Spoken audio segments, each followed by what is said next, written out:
नमस्कार, बहुत बहुत स्वागत है आप सभी का। आपके साथ मैं हूं स्वप्निल। पाकिस्तान ने सोचा था तालिबान को मजबूत कर अफगानिस्तान की सत्ता दिलाकर वो अपना उल्लू सीधा कर लेगा, लेकिन ऐसा हो नहीं पा रहा है। उल्टे तालिबान उसे धमकी पर धमकी दे रहा है और उधर अमेरिका भी अब पाकिस्तान से तालिबान के मसले पर हिसाब किताब बराबर करने में लगा है। इन दोनों खबरों के अलावा मायानगरी में डी कंपनी के ड्रग्स और प्रधानमंत्री नरेंद्र मोदी को मिले उपहारों की नीलामी की आज बात करेंगे। तो चलिए शुरू करते हैं स्पेशल रिपोर्ट।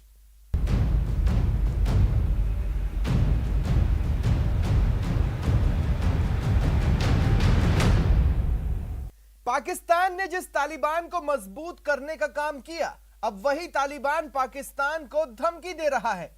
तालिबान की नींव रखने वाले मुल्ला अब्दुल सलाम जईफ ने पाकिस्तान को धोखेबाज करार दिया है। आपको यकीन नहीं होगा, तालिबान के इस नेता ने पाकिस्तान से ज्यादा भारत को तवज्जो देने की बात कही है। तालिबान के इस रवैये से आईएसआई के दफ्तर में हड़कंप मच गया है, जबकि मुल्ला अब्दुल सलाम जईफ की बातों से ऐसा लगता है कि वो अफगानिस्तान की सरकार में इमरान खान की दखलंदाजी से नाराज है।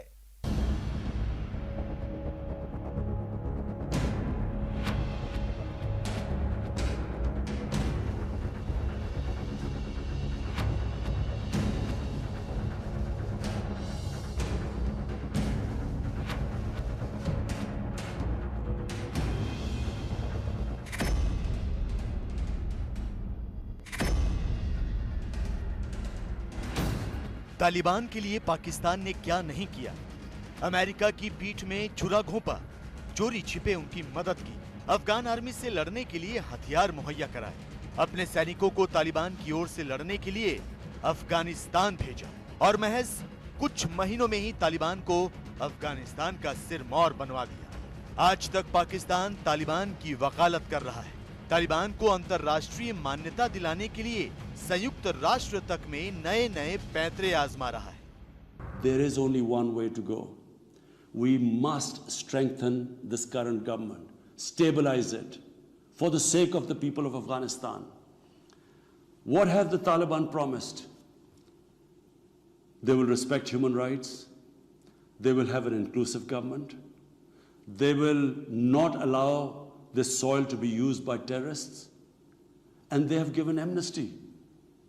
Now, if the world community incentivizes them, encourages them to walk this talk, it will be a win-win situation for everyone.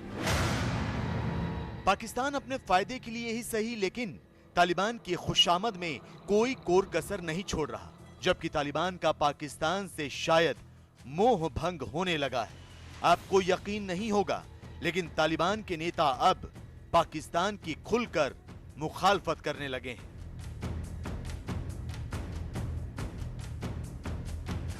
यह है तालिबान की नींव रखने वालों में शामिल मुल्ला अब्दुल सलाम जईफ। इसने पाकिस्तान के खिलाफ ऐसा बयान दिया है जिससे इस्लामाबाद में बैठे इमरान खान और आईएसआई चीफ फैज हमीद के पसीने छूट रहे होंगे। इसने इमरान खान के मुंह पर न सिर्फ इल्जामों का तमाचा जड़ा है, बल्कि पाकिस्तान को ठेंगा दिखाते हुए हिंदुस्तान से कूटनीतिक रिश्तों की वकालत भी की है। सबसे पहले देखिए मुल्ला अब्दुल सलाम जईफ ने पाकिस्तान के बारे में क्या कहा है। मुल्ला अब्दुल सलाम जईफ की माने तो पाकिस्तान भरोसे के लायक नहीं है। धोखेबाजी पाकिस्तान की फितरत है। तालिबान पर कंट्रोल करने की पाकिस्तान की साजिश कभी कामयाब नहीं होगी। जब अमेरिका तालिबान के सामने नहीं टिक सका तो पाकिस्तान की क्या हैसियत। मुल्ला अब्दुल सलाम जईफ ने यह भी कहा कि तालिबान अपने देश के अंदरूनी मामलों में पाकिस्तान या किसी भी देश की दखल को स्वीकार नहीं करेगा। जब तालिबान की नींव रखने वाला मुल्ला अब्दुल सलाम जईफ ही इस तरह खुलेआम पाकिस्तान की बेइज्जती कर रहा है, तो अंदाजा लगाया जा सकता है कि तालिबान के अंदर कितने नेता होंगे, कितने आतंकी होंगे जो पाकिस्तान की साजिशों से नाराज होंगे।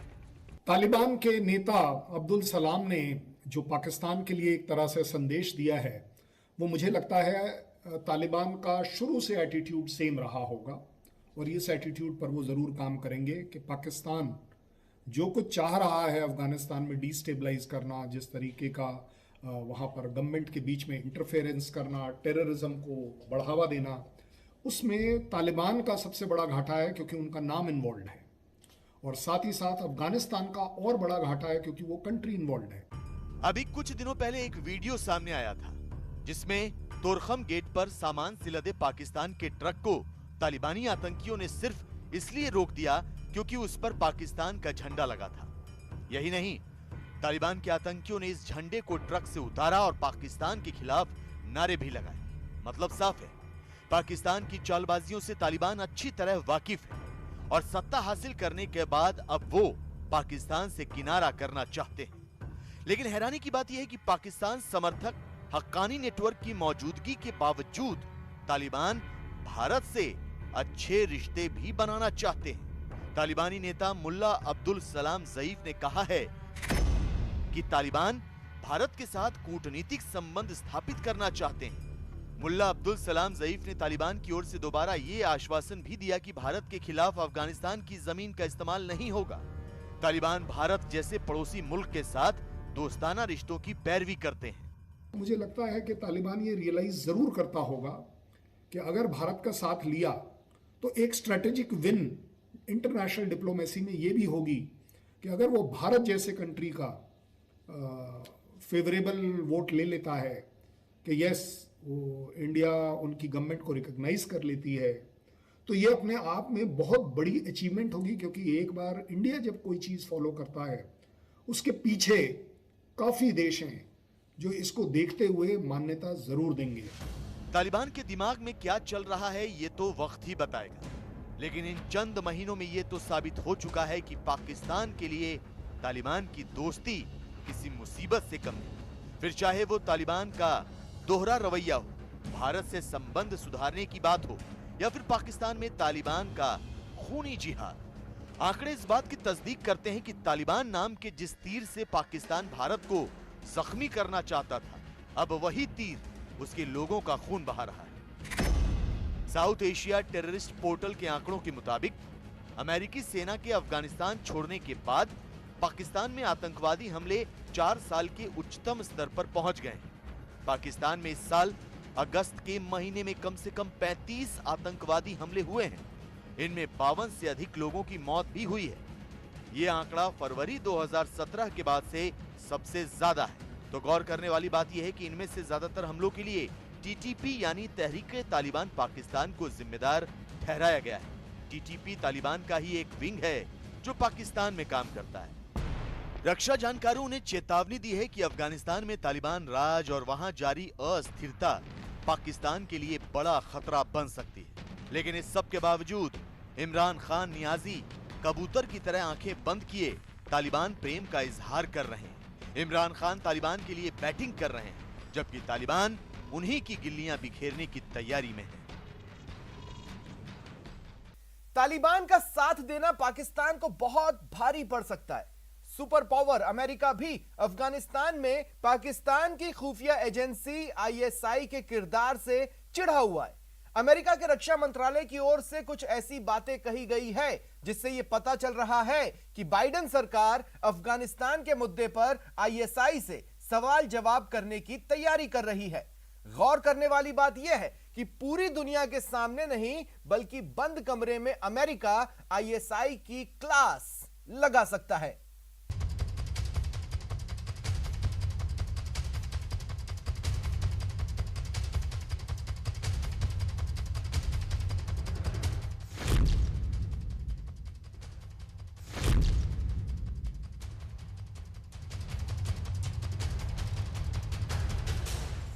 तालिबान के जरिए सुपर पावर अमेरिका को पाकिस्तान ने बहुत चूना लगाया, लेकिन अब पाकिस्तान के बुरे दिन बहुत जल्द शुरू होने वाले हैं। पाकिस्तान को सबक सिखाने के लिए सुपर पावर अमेरिका ने कमर कस ली है। जो बाइडेन प्रशासन अफगानिस्तान में हुई अपनी छीछा लेदर का बदला लेने के लिए पाकिस्तान पर नकेल कसने की तैयारी कर रहा है। इसके लिए बाइडेन प्रशासन के आला अधिकारियों की मीटिंग हुई और अमेरिकी रक्षा मंत्री लॉयड ऑस्टिन ने कहा कि अमेरिका पाकिस्तान की खुफिया एजेंसी आईएसआई से बातचीत कर सकता है। खास बात यह कि बातचीत एक बंद कमरे में की जाएगी। मतलब यह कि अमेरिका तालिबान के मुद्दे पर आईएसआई से सवाल जवाब कर सकता है। अमेरिका पूछ सकता है कि आईएसआई ने उसके खिलाफ जाकर तालिबान का समर्थन क्यों किया। आपको याद होगा कि अमेरिकी सेना की वापसी के बाद जैसे ही काबुल पर तालिबान का कब्जा हुआ, आईएसआई चीफ फैज हमीद वहां पहुंच गए थे। वो कई दिनों तक काबुल में ही रहे और तालिबान की अंतरिम सरकार के गठन में पाकिस्तान परस्तों को शामिल करने के लिए गुणा भाग करते रहे।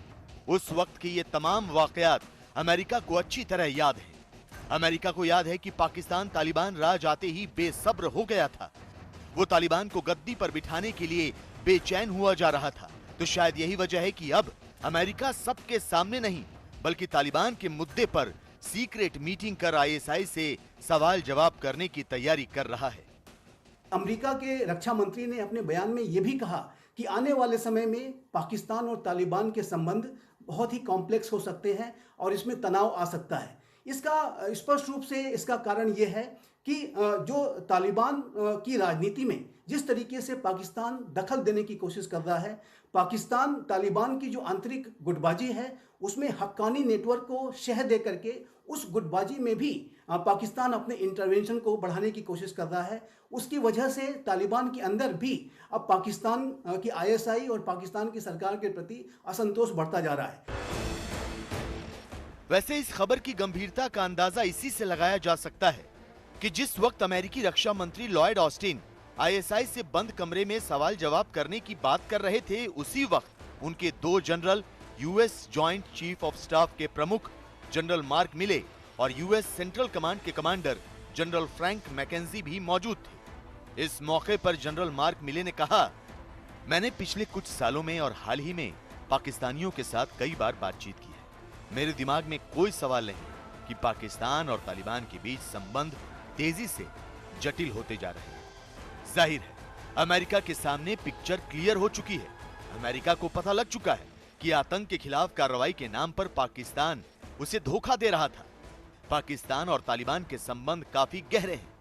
हालांकि पाकिस्तान और तालिबान के संबंधों पर अमेरिका के सामने कई चुनौतियां भी हैं। अगर पाकिस्तान पर अमेरिका कार्रवाई करता है तो तालिबान से बातचीत का बैक चैनल बंद हो सकता है। पाकिस्तान पर कार्रवाई से चीन को फायदा हो सकता है। पाकिस्तान में अमेरिकी मिशन को नुकसान पहुंच सकता है।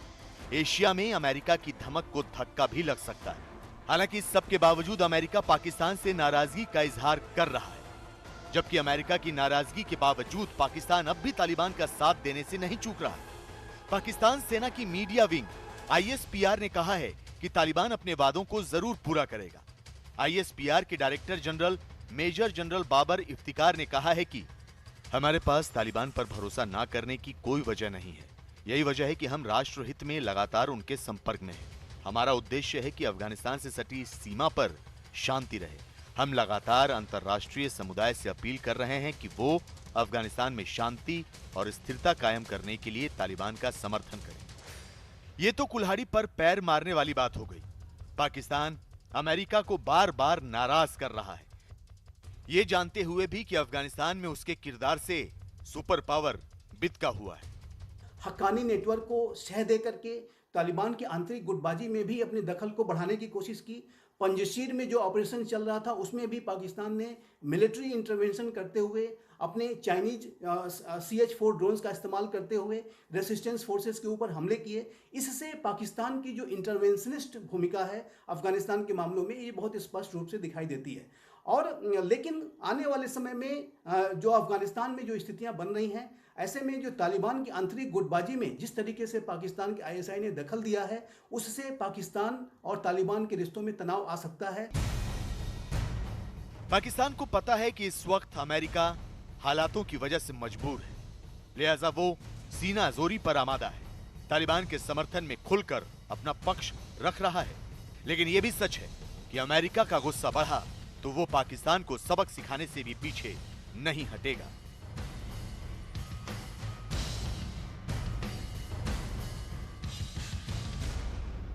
मुंबई में अंडरवर्ल्ड डॉन दाऊद इब्राहिम का ड्रग्स सिंडिकेट बेखौफ चल रहा है। यानी इस शहर की गलियों में डी कंपनी के लाए ड्रग्स बिक रहे हैं।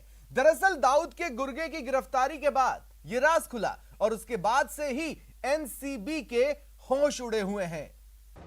मुंबई में अब नशे का गंदा धंधा चौपट होने की कगार पर है, क्योंकि अंडरवर्ल्ड डॉन दाऊद इब्राहिम के ड्रग सिंडिकेट पर नारकोटिक्स कंट्रोल ब्यूरो यानी एनसीबी ने एक और तगड़ी चोट की है और मुंबई की ड्रग स्मगलिंग के मास्टरमाइंड को पकड़ने के साथ साथ डी कंपनी के सारे नेटवर्क को तहस नहस कर दिया है। मगर नारकोटिक्स कंट्रोल ब्यूरो यानी एनसीबी इस वक्त इस तस्वीर को लेकर दर दर की खाक छान रही है और अगर तस्वीर वाला ये चेहरा एनसीबी के हाथ लग गया तो अंडरवर्ल्ड सरगना दाऊद इब्राहिम का हिंदुस्तान में फैला नशे का सारा कारोबार बंद हो सकता है। असल में ये तस्वीर है इलियास बचकाना की।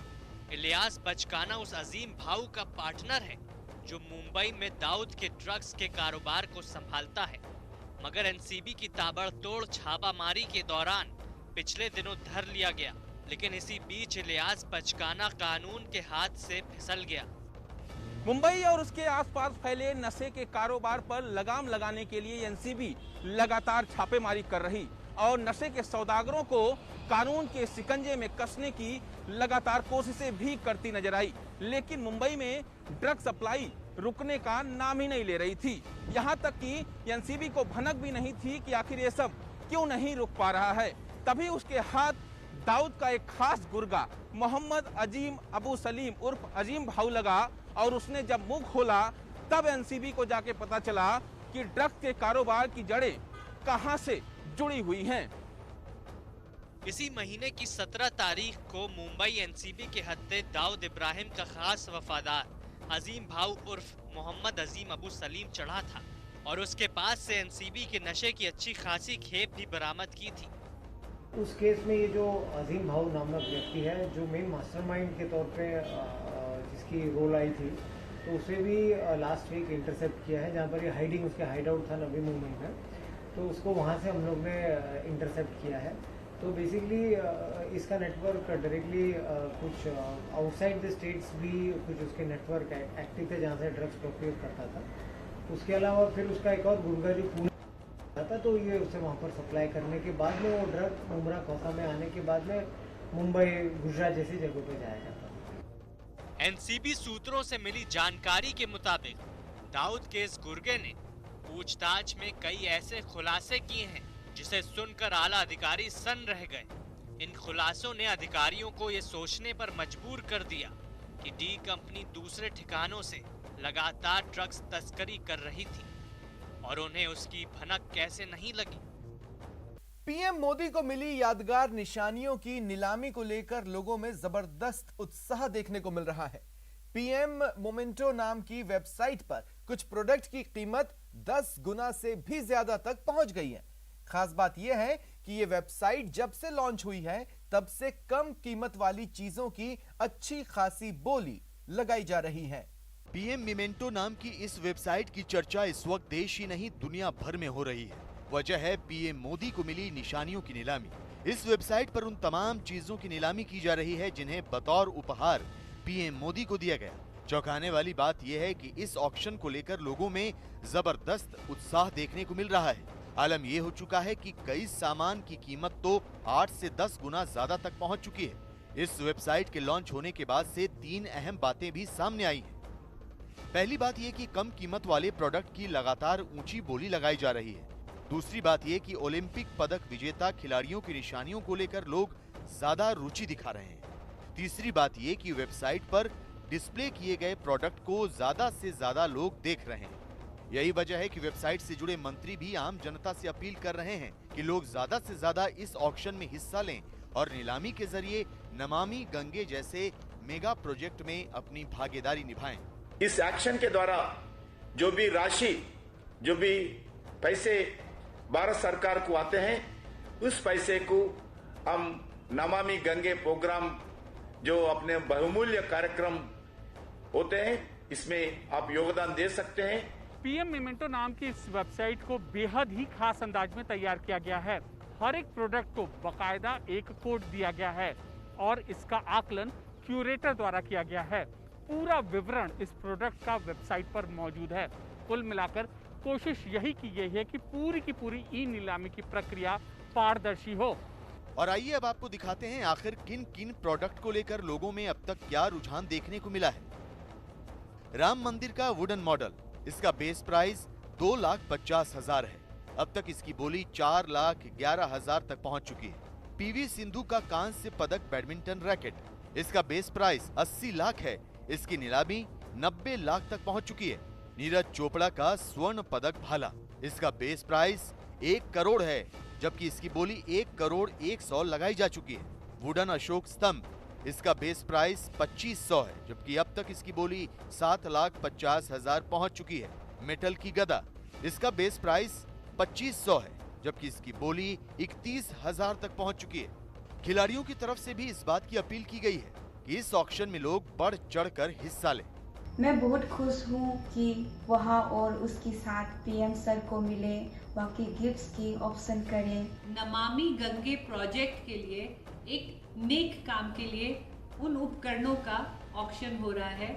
मैं काफ़ी खुश हूँ कि जो जेल मैंने माननीय प्रधानमंत्री जी को गिफ्ट दी थी, वो और उसके साथ के सारे गिफ्ट उनकी ऑक्शन करके जो रकम होगी वो नमामि गंगे मिशन में दी जा रही है।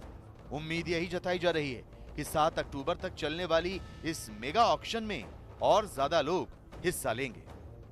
फिलहाल इतना ही, दीजिए पूरी टीम को इजाजत। नमस्कार।